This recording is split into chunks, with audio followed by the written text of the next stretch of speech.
Texas Tech's hurricane research team is back in Lubbock tonight after spending a few days studying the sheer power of Hurricane Beryl. Yeah, KOK's Maddie Powers found out what information they gathered from that trip.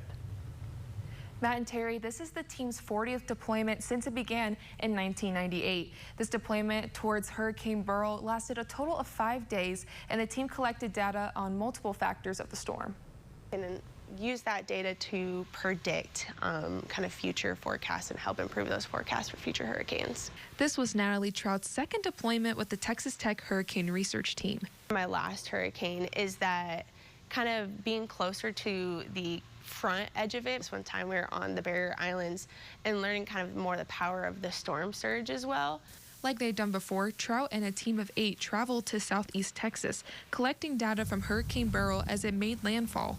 Their work included placing 48 stick nets over a 130-mile stretch, spanning from just north of Corpus Christi to just south of Galveston. So the stick nets themselves can collect wind speed, wind direction, pressure, and then also temperature and relative humidity information. Dr. Hertz says the most intense wind from the hurricane happened around Matagorda, and a top speed of 98 miles per hour was recorded on Galveston Island. However, the team encountered a couple of obstacles. Unfortunately, we had one stolen.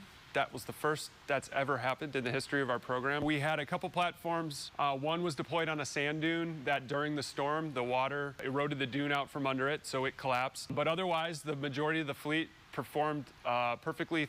But through it all, Dr. Hertz says it was an overall successful deployment and is ready to get to work on their research. As the storm made landfall, it really started to organize and get its act together. If it had been offshore another 6, maybe 12 hours, this might have been a much more significant event.